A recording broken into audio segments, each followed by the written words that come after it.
آداب دوستو، CEC کے اردو افسانہ لیکچر سیریز میں آپ سبھی کا خیر مقدم ہے۔ آپ واقف ہیں کہ اس سیریز کے تحت مختلف افسانہ نگاروں کی افسانہ نگاری کے علاوہ ان کی زندگی کے مختلف پہلوؤں اور ان کے دیگر علمی، ادبی اور فنی جہاد پر تفصیلی گفتگو ہوتی رہی ہے۔ پچھلے لیکچر میں بھی ہم نے حیات اللہ انصاری کے کئی افسانوں، مثال کے طور پر بھرے بازار میں، آخری کوشش، انوکھی مصیبت، شکر گزار آنکھیں اور ماں بیٹا وغیرہ کے حوالے سے تفصیل سے بات کی تھی۔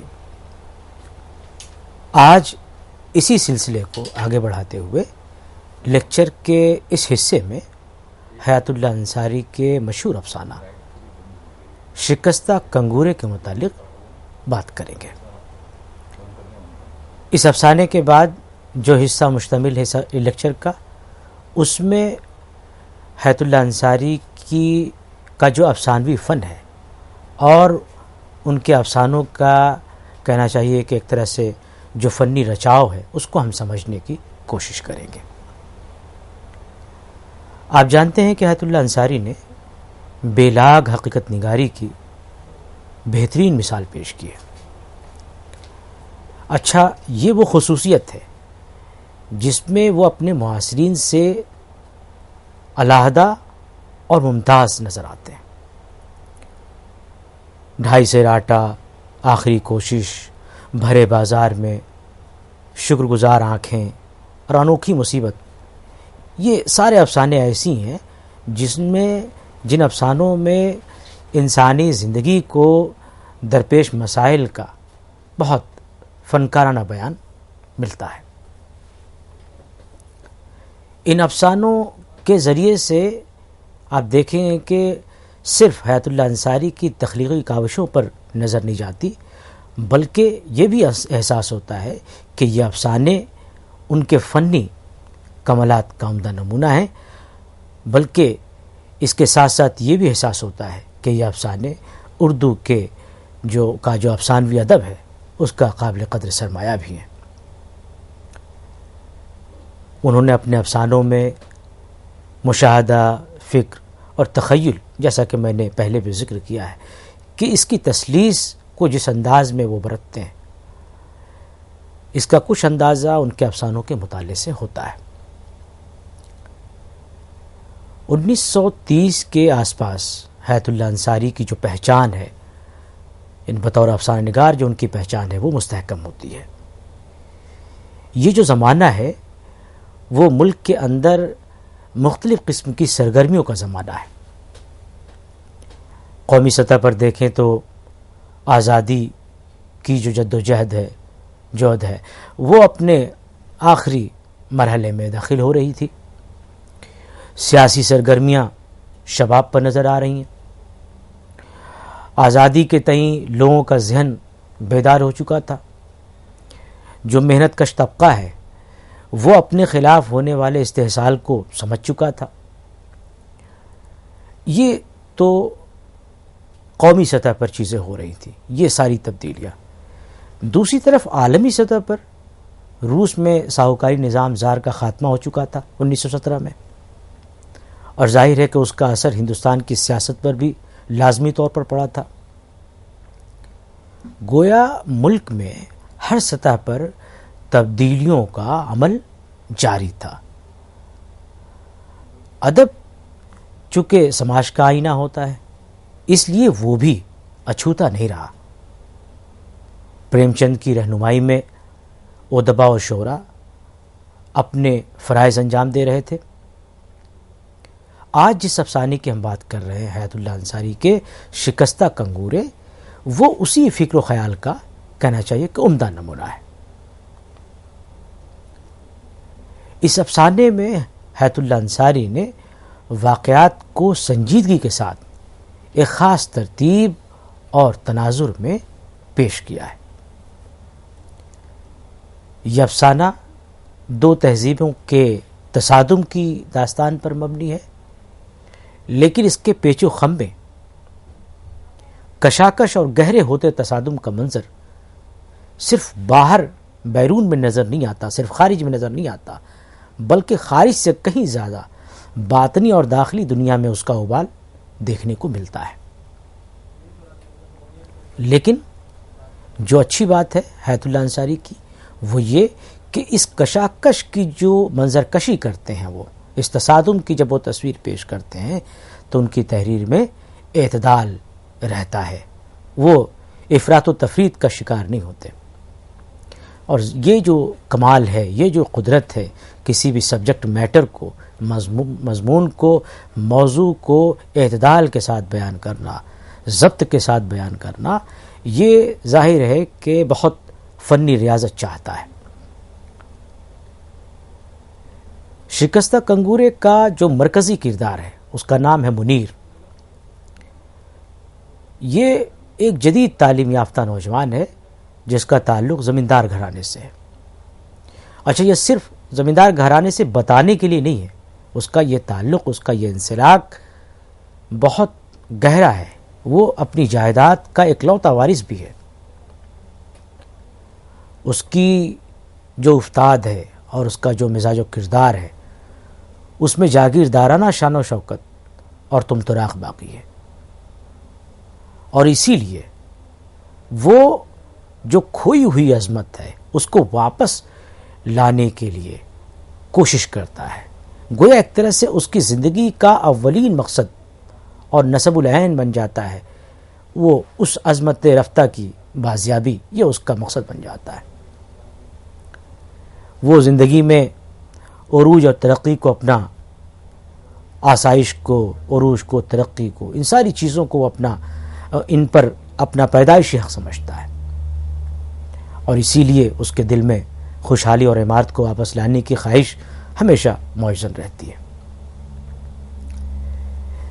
یہ تو اس مرکزی کردار کی کیفیت ہے جو آپ دیکھیں گے کہ نوجوان ہے، یعنی ذہنی طور پر ناپخت ہے اور صرف جوش و ولولے کا مظہر ہے۔ دوسری طرف دادا میاں، جو منیر کے دادا میاں ہیں، ان کی ٹھنڈی آہیں اور سرد آہیں اس کے دل پر زبردست ارادوں کی شکل اختیار کر لیتی ہیں، اور یہی ساری چیزیں ہیں، یعنی خود اپنی طرف سے وہ جو عظمت رفتہ کی بازیابی کی خواہش دل میں رکھتا ہے، پھر دادا کی طرف سے جب وہ باتیں بتاتے ہیں تو وہ سارا دور اس کی نظروں میں گھوم جاتا ہے، اس کی نگاہ میں گھوم جاتا ہے۔ اسی کو وہ دیکھنے کے لیے ایک بار گاؤں، وہ اپنے آبائی وطن آتا ہے۔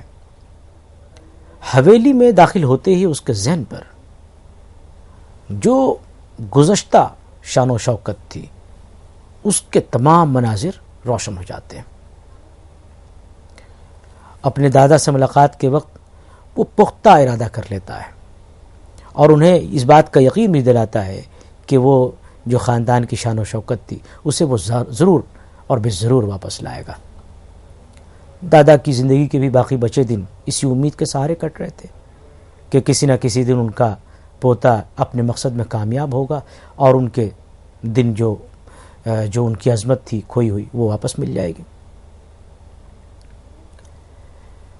منیر جب اپنے دادا سے بات کرتا ہے تو اس کی خوشی کا ٹھکانہ نہیں رہتا۔ وہ اسے پرانی عظمت کی باتیں بتاتے ہیں، کھوئی ہوئی شان کو واپس لانے کا جو ارادہ اس کے دل میں پہلے سے موجزن رہتا ہے، اس میں اس کی ماں بھی اس کا ساتھ دیتی ہے، اور اس طرح جو اس کا ارادہ ہے، یعنی اپنی شان و شوکت کو واپس لانے کا، وہ مضبوط سے مضبوط تر ہوتا چلا جاتا ہے۔ گویا اسے دادا اور ماں کی صورت میں اپنے دو اہم لوگوں کی تائید حاصل ہو جاتی ہے اپنے مقصد کے حصول کے لیے۔ آپ غور کریں تو ماں کے جو ارمان ہیں اور اس کی امنگیں بھی منیر کی کامیابیوں سے وابستہ ہیں۔ وہ اپنے بیٹے کے سر پر صحرا دیکھنے کی آس میں جی رہی ہے، وہ بیٹے کے مزاج سے بھی واقف ہے، اس لیے ہر محاذ پر اس کی دلجوئی کرتی ہے تاکہ وہ حویلی کے کنگوروں کی طرح شکستہ دل نہ ہو جائے، یعنی اس کا دل نہ بیٹھ جائے اگر کوئی ایسی بات میں کر دوں۔ نئے زمانے کا نوجوان ہے یہ لڑکا منیر، اور نئے مزاج سے ہم آہنگ بھی ہے. اس میں قدامت پرستی بھی ہے اور نئے رجحان کی کشش بھی. روایتی قدریں اسے بہت عزیز ہیں، لیکن وہ نئی قدروں سے دامن نہیں بچا سکتا اور نہیں بچانا چاہتا.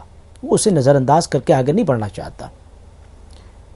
گویا منیر کا جو کردار ہے وہ داخلی طور پر کشمکش اور تصادم کا شکار ہے، اور جیسے جیسے افسانہ آگے بڑھتا ہے، آپ جب اسے پڑھیں گے تو اندازہ ہوگا کہ جیسے جیسے افسانہ آگے بڑھتا ہے یہ جو کشمکش ہے اس کے داخل میں وہ اور کشمکش گہرا ہوتا جاتا ہے، یہ تصادم اور گہرا ہوتا جاتا ہے.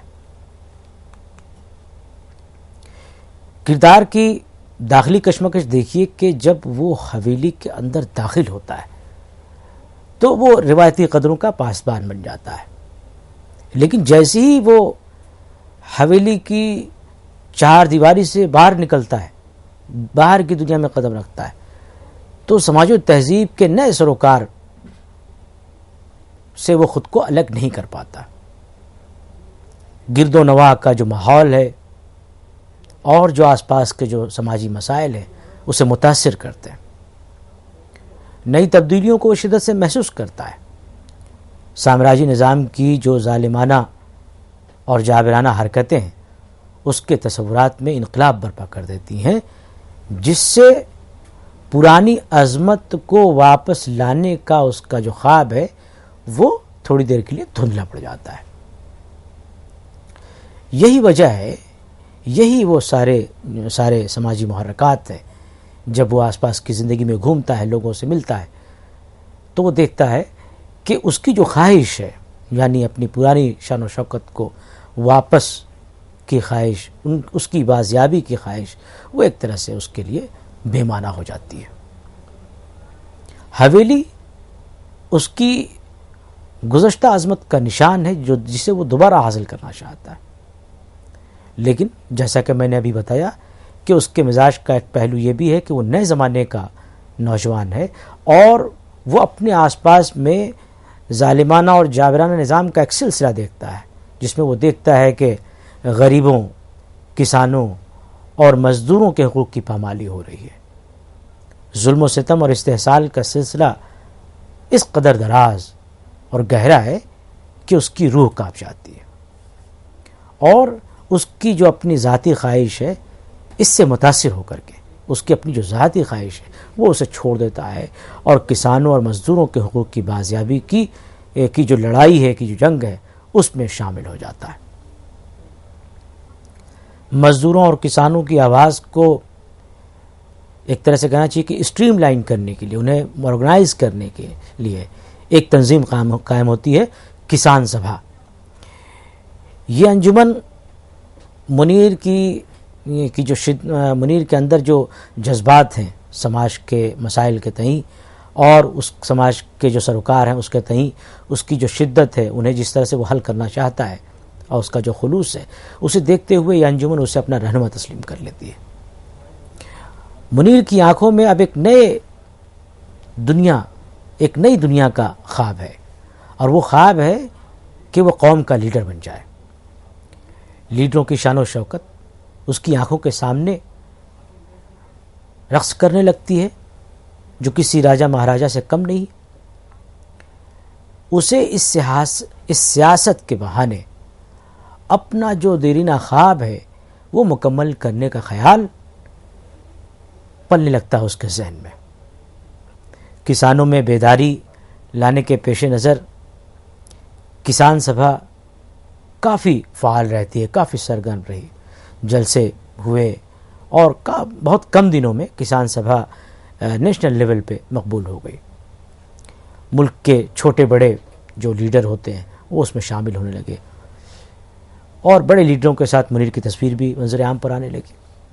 منیر کو یہ لگا کہ شاید وہ اس کسان سبھا کے ذریعے سے اس کی جو اپنی کھوئی ہوئی شان و شوکت ہے اسے واپس مل سکتی ہے.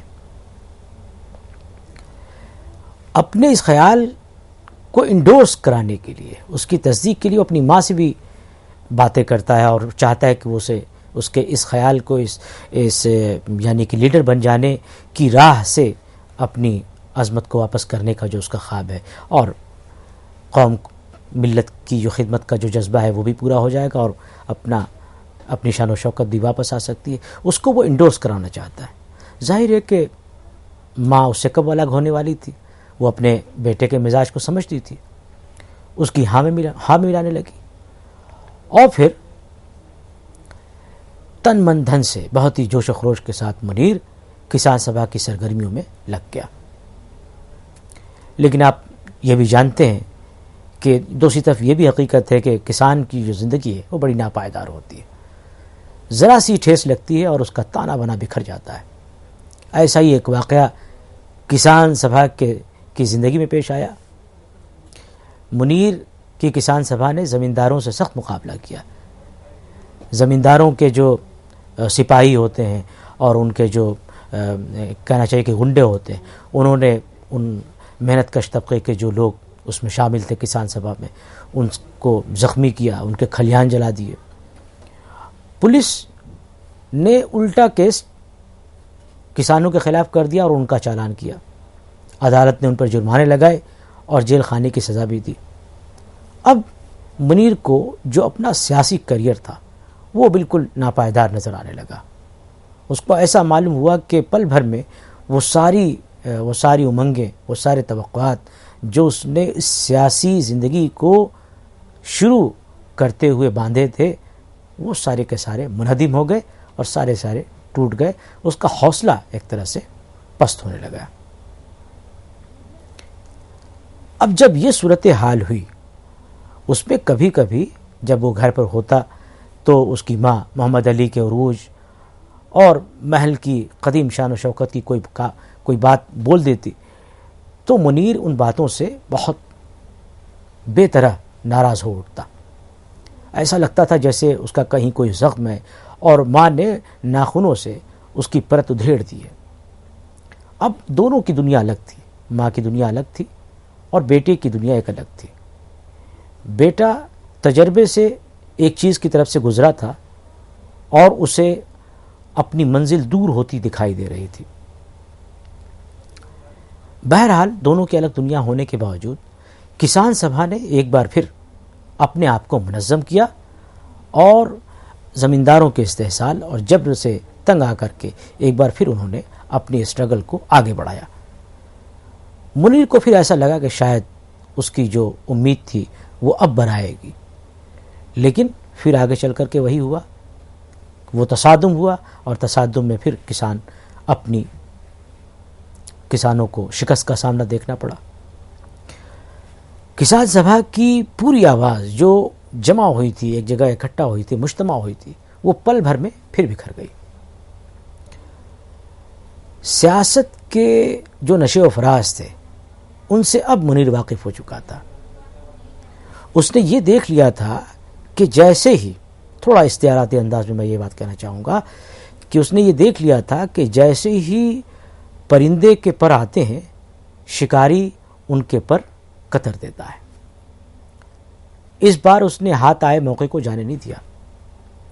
اس کا ایک بچپن کا دوست ہے، ضلع حاکم بن گیا ہے اور اس سے کہتا ہے کہ ہوا بازی میں کپتانی کر لو، تو وہ اس کا جو آفر ہے وہ مان لیتا ہے۔ اب نوکری مل جانے کے بعد آپ دیکھیں کہ ماں بیٹے کے درمیان جو ایک پردہ حائل ہو گیا تھا، جو الگ الگ راستوں میں سفر کرنے لگے تھے، وہ پردہ اٹھ گیا تھا اور ماں کے چہرے کی تمام جھریاں کھلکھلا کر ہنس پڑی تھی۔ اب وہ اس کے ساتھ تھی، کیونکہ آپ دیکھ رہے ہیں کہ مٹتی ہوئی تہذیب کو واپس لانے کی تمنا ایک چیز ہے اور زمینی حقیقت کچھ اور ہے۔ حیات اللہ انصاری نے شکستہ کنگورے میں بیانیہ انداز سے کام لیا ہے اور کہانی ایسے ڈھنگ سے کہی ہے کہ وہ اپنے قاری کو باندھے رکھتی ہے۔ واقعات کی ترتیب کچھ اس انداز میں رکھی گئی ہے کہ پورا نقشہ حویلی کا نقشہ ہو یا پھر کسان سبھا سے متعلق جو سرگرمیاں ہیں، جلسے جلوس ہوئے، وہ ساری ترتیب کچھ اس انداز سے رکھی گئی ہے کہ پورا نقشہ ہمارے سامنے گھوم جاتا ہے۔ دیہی سماج کی عکاسی کرتے ہوئے جو زبان اور اسلوب انہوں نے اختیار کیا ہے وہ بھی دلچسپ اور پرکشش ہے۔ اس پورے افسانے کو پڑھ کر کے یہی اندازہ ہوتا ہے کہ شکستہ کنگور حیات اللہ انصاری کی فکر کا بہترین ترجمان افسانہ ہے۔ یہ افسانہ ایک زمانہ اور تہذیب و ثقافت کی علامت ہے جس کے بطن سے ایک نئی روایت جنم لیتی ہے۔ افسانے کے آغاز میں حیات اللہ انصاری نے جو نقشہ پیش کیا ہے اس کو ملاحظہ کریں، اس سے آپ کو دو تین چیزیں معلوم ہوں گی۔ ایک تو یہ بات معلوم ہوگی کہ ان کے ہاں جزیات نگاری کا جو فن ہے وہ اپنے کمال کو پہنچا ہوا ہے۔ چھوٹی چھوٹی ڈیٹیل، چھوٹی چھوٹی تفصیل جسے وہ سمجھتے ہیں کہ ان کے منشا کو بیان کرنے میں، ان کے مقصد کو بیان کرنے میں معاون ہے، ممد ہے، تو اس کو وہ بیان کرتے ہیں، اسے چھوڑتے نہیں ہیں۔ دوسری چیز یہ معلوم ہوگی کہ وہ نادر اور اچھوتی تشبیہوں کے بادشاہ ہیں، بہترین تشبیہیں استعمال کرتے ہیں اپنی، یعنی ان کی تشبیہوں میں تخلیقیت ہوتی ہے۔ تو آئیے سب سے پہلے شکستہ کنگورے کا جو نقشہ، جو افسانے کی جو ابتدا ہوتی ہے، جو ابتدائیہ ہے ایک طرح سے، اسے میں آپ کے سامنے پیش کرتا ہوں تاکہ ان کی جزیات نگاری کا جو کمال ہے وہ آپ کے سامنے آ جائے۔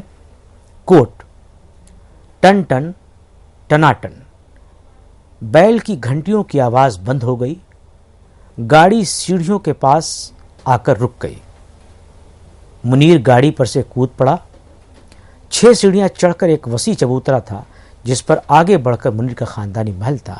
عظیم الشان پھاٹک کے اوپر اونچے اونچے کنگورے تھے جن میں سے کچھ تو ٹوٹ گئے تھے اور کچھ بیچ سے پھٹ گئے تھے، جو بچ رہے تھے وہ بھی زمین کی طرف جھک آئے تھے، کبھی کی یہ بتیسی پوپلی ہو گئی تھی۔ یہ ایک لمبا اقتباس ہے، اس اقتباس کو آپ پڑھیں تو اس اندازہ ہوگا کہ یہ اس شکست خوردہ تہذیب کا اعلامیہ ہے، شکستہ کنگورے، جس میں نئی نسل نئے خوابوں کو ذہنوں میں بسا کر نئی تبدیلی کی تمنا رکھتی ہے۔ جاگیردارانہ نظام کا زوال ہو چکا ہے، اس عظمت کو دوبارہ حاصل کرنے کی کوشش نئی نسل میں بہت تیز ہے۔ افسانے کا مرکزی کردار ان ساری چیزوں کو واپس لانا چاہتا ہے، لیکن اس میں اس کا مزاج نئے زمانے سے بھی ہم آہنگ ہے، اور اسی وجہ سے وہ اپنے دوست کی بات مان کر کے اسے وہ نوکری قبول کر لیتا ہے۔ غرض حیات اللہ انصاری کا یہ افسانہ اس عہد کی جیتی جاگتی تصویر ہے۔ ہر خوشحال گھرانے کی یہی کہانی تھی۔ نئی نسل اپنی کھوئی ہوئی عظمت پر ماتم کنہ تھی اور اس کے دل میں اسے واپس لانے کی شدید خواہش، لیکن حالات کی رفتار کچھ اور کہہ رہی تھی۔